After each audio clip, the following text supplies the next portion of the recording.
I always have to have a few pages, I should be done though in about 3 hours.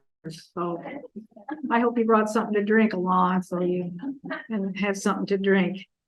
But yes, I would like to talk to you about reverence. Kind of a strange topic, isn't it?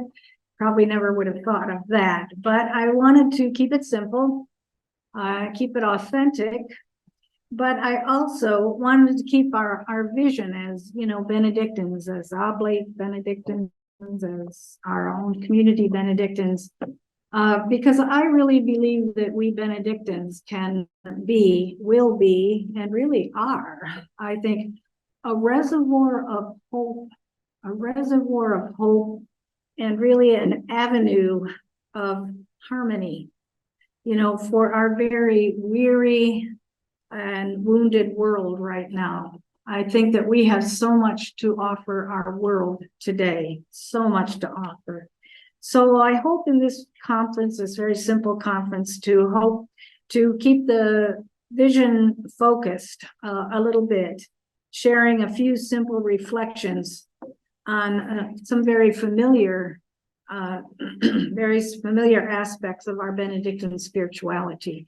I know you've heard some of this already before. Perhaps maybe today we'll hear it from a slightly different perspective. As we take a closer view of some of our essential ingredients inherent in Benedictine life, we will consider them from the perspective of developing what you've heard me talk about over and over, maybe, or monastic instinct. That monastic instinct that we are cultivating within each one of us as we develop our Benedictine spirituality. We want to cultivate that monastic instinct, how we live our life, doing all that we do without effort, as though naturally, by habit, out of love for Christ. That's our monastic instinct. We just instinctually respond to life in a Benedictine way. And underlying all that, we will certainly be repeating the value of our life of prayer, and our responsibility, again, to acquire that monastic instinct in each one of us.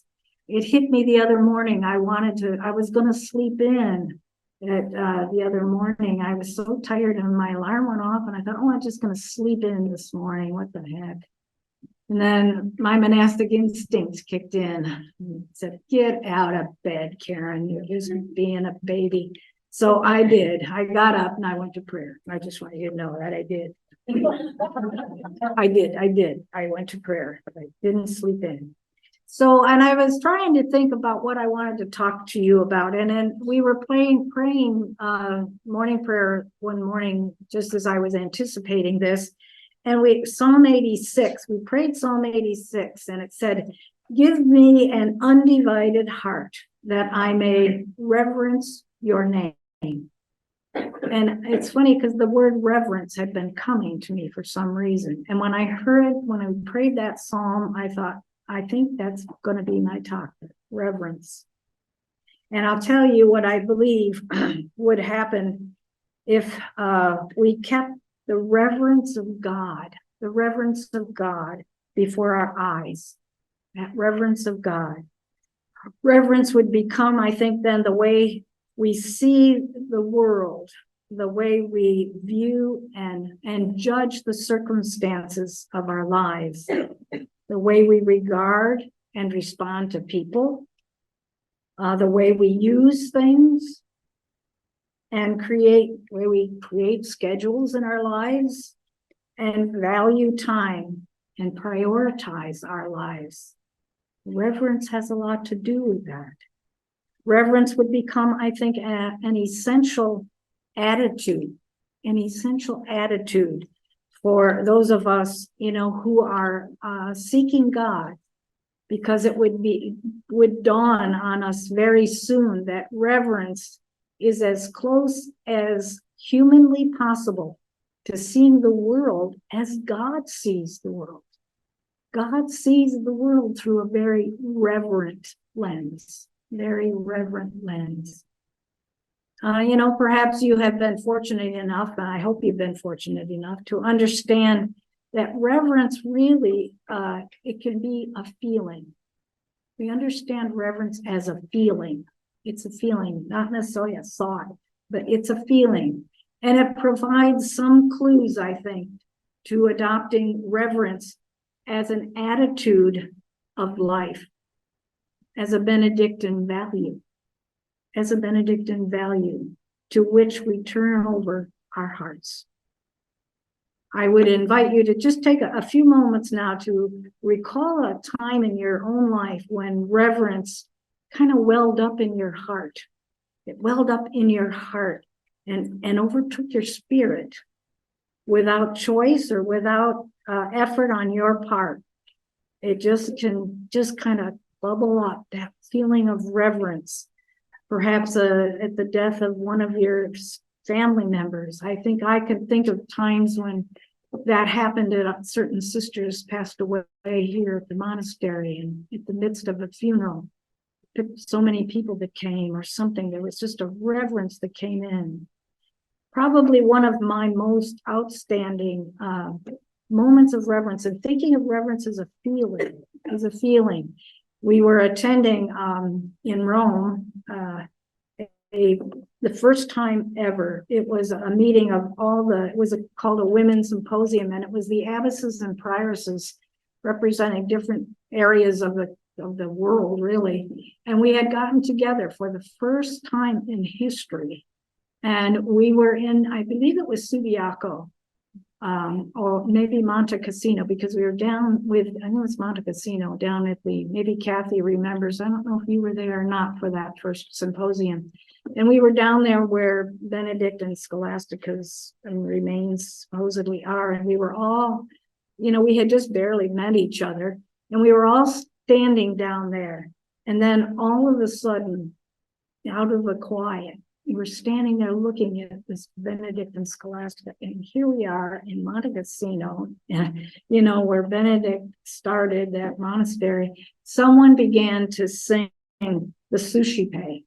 Now, the Suscipe is what we sing at final vows, and it is so, and they started to sing it in Latin so that we could all sing it, because we were from all different countries, from all over. But they started in Latin so we could all sing it in Latin. And we just started singing. And I tell you, there was not a dry eye in that room that morning. They thought it only took us 1,500 years to be able to get together as one.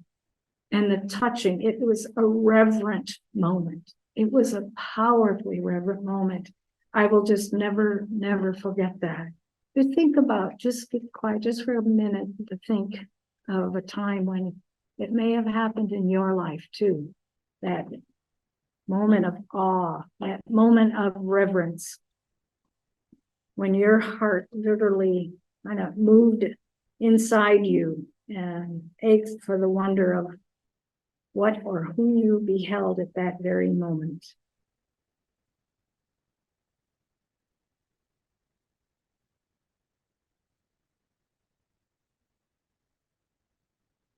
I know there are really no words for such moments, and we could possibly not sustain them for any length of time, though we always do and want to, don't we? I certainly have sustained that moment of singing that in Latin, that's for sure.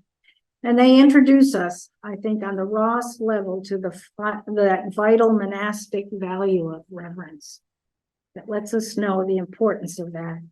Without, I think, such moments, we could only guess at what our attitude might be if we didn't have that strong feeling of reverence. Blessed be such moments. We know exactly what it is to see the world as God sees the world, with reverence. With reverence. These same reverent moments, and with each person as well, that do not evoke the feeling and awe rather naturally. Think about Benedict. He tells us to be the first to show respect to the other. I like to use the reverence. Be the first to show the respect to the other. Be the first to show reverence to one another. Yeah, be the first to show reverence to one another. Yeah, that is a very important key in our developing of our reverence. Fortunately, the rule and the monastic way of life provide us some very clear clues for such an endeavor. The second degree of humility is to know that God will be, what God's will is best for me. He's already been talking a bit about humility, haven't we? Father talked about humility at Mass this morning, and I was thinking, oh boy, it sounds easy, doesn't it? He says, to know that God's will is best for us. Well, we know that's not always so easy, but we know for certain that it is anything but easy. But imagine with me for one moment that it does come easily. It's not as hard as we think it is. It's not as hard as we think it is. Imagine that whatever came your way, or whoever comes your way, in any given moment of your life, you were able to perceive it immediately and without effort that this must be God's will for you. If this person just showed up in my way, on my way up the steps, and she's the last person in the world I wanted to see today, but I must be reverent to her. I must be reverent to her. I want to be reverent to her. It's something I've decided I want to do, and I am working on it. So you could pray for me that I succeed at this. And you pray that you are equally certain that since it was God's will for you, it must be the best thing for you. Imagine no questioning, no uncertainty, no analyzing, no doubting. Simply and truly, this is God's will for me, that I have to be nice to her. Oh, God. Fire. And imagine how different our lives would be and how delighted we would be with ourselves, with each day and with each person and with each circumstance that came our way. Imagine that. Impossible, you say. Oh, Karen, come on, I can't be that nice every minute of every day. And I bet you're not either. And I'm not. I'm working on it. I know. I agree.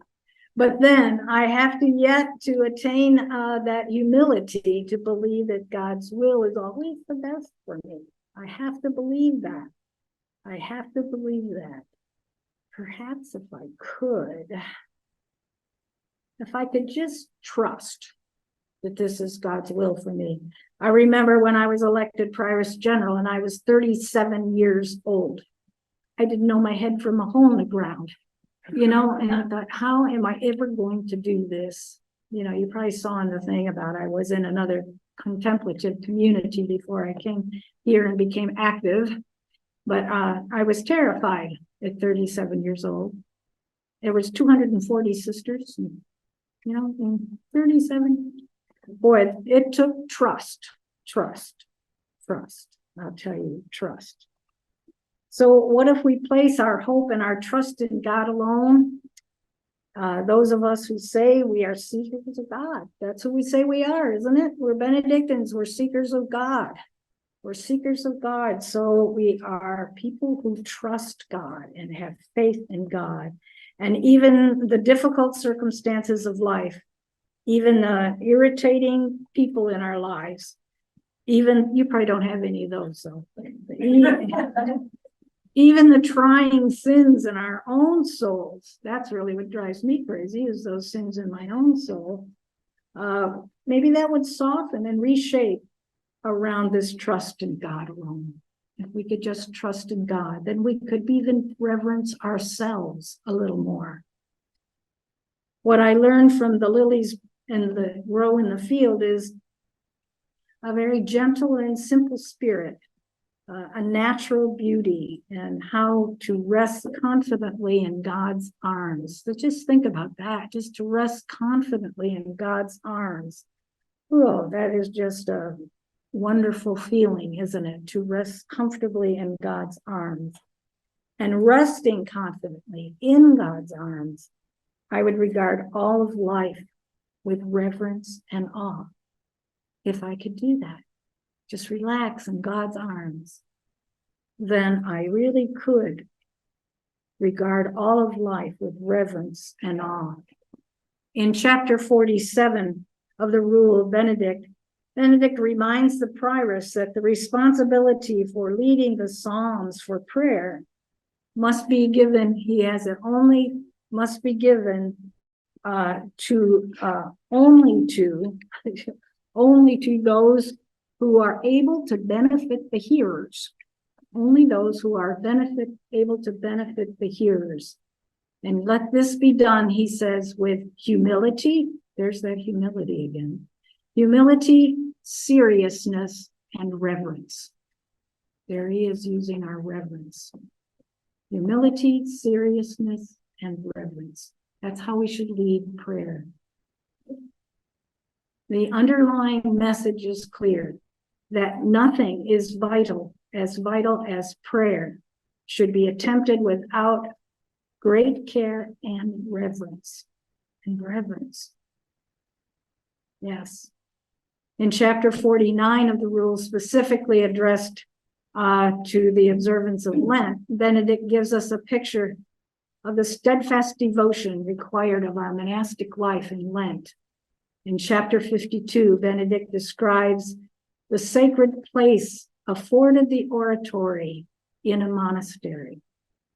Benedict wants us to have one place that is so sacred, so holy, so quiet, so spacious, that nothing distracts us from the presence of God there in our chapels.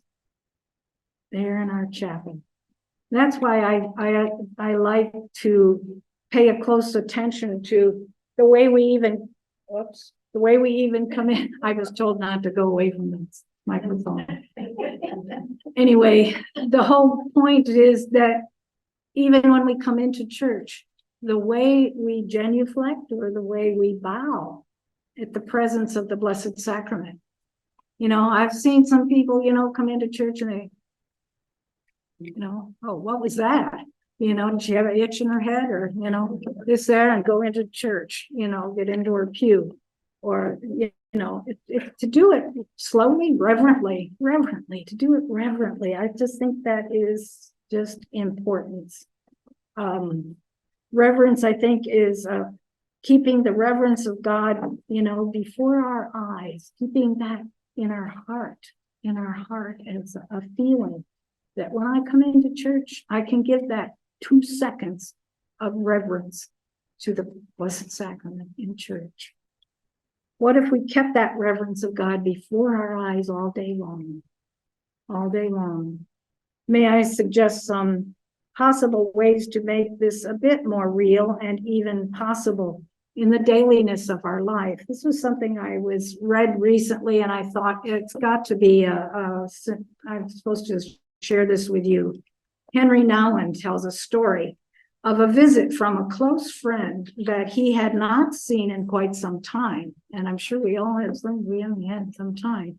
And had happened happened to be together in each one's life since they had last been together. They hadn't connected at all. After a time, however, they both grew quiet. And so they spent some time in silence together. After they had had a long conversation, they just sat there in silence together. Finally, Henry's friend said to him, "When I am with you, it is as if I am in the presence of Christ." Henry answered, "It is the Christ in you that recognizes the Christ in me." Unquote. Then Henry goes on to explain, as his friend rose to leave, he spoke the most healing words Henry had experienced in a long time. "From now on, wherever you go and wherever I go, all the ground between us will be holy ground." I just loved that.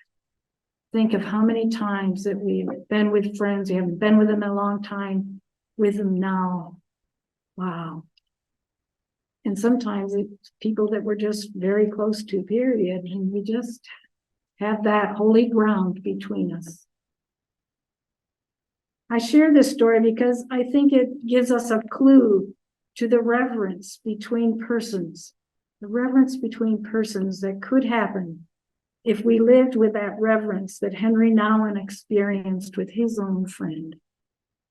Of course, the sacrament of revelation shared with another, of coming together in mutual need and shared wisdom, of recognizing Christ in another. In recognizing Christ in another comes much easier with some persons than with some others. But for just one day, try to let the truth, this is Christ, resound kind of as a mantra. Let it resound as a mantra in your heart. Constantly with every person you meet.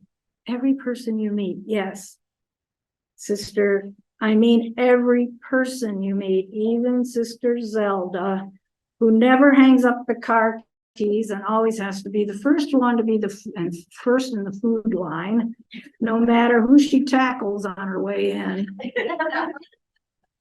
Yeah, even her, Sister Zelda.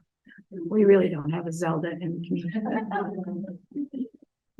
With some people, the mantra will have to be repeated several times and with great, great discipline. But Christ is in Lynn. Christ is in Lynn. Christ is in Rebecca. Christ is in Brenda. In every single one of us here. In Vic and Linda. Christ there. Christ is there. And you know, if we live with that kind of awareness, that kind of reverence that's within us, it can change our lives and change the lives of people around us who see this happening. But so it really might change you. It might actually make you less judgmental and more tolerant, less harsh and even more loving. This is really good days. Over time, it might actually transform the way you greet people. Over time, it may lead you to see persons as God sees them, with a reverence that is sacred and sometimes quite heroic. If we can just see all of life this way. Someone sent me a picture this morning of a view out her window of their monastery. It was fabulous. It was so beautiful. And all I could think of was that reverence of God for nature. All of nature, all of God's creatures, even the animals, even that dog, Lynn. She talked about at lunch here. So take a day sometime soon to greet the sun in the morning at the first moment of dawn and watch it take its leave at the last moment of sunset. You know, it might transform the way you look at all of creation. It just might. You may begin to see the whole world just as God sees it, with a reverence that is sacred, a reverence that you can transfuse or carry over into all the dailiness that you will experience in this day. It might make a difference in the way you walk into chapel, you know.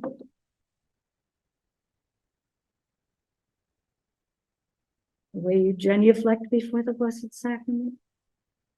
With great reverence for that presence of Christ. It is so everywhere. And we have to have our heart be aware of that presence. Have a reverent day. Thank you for listening.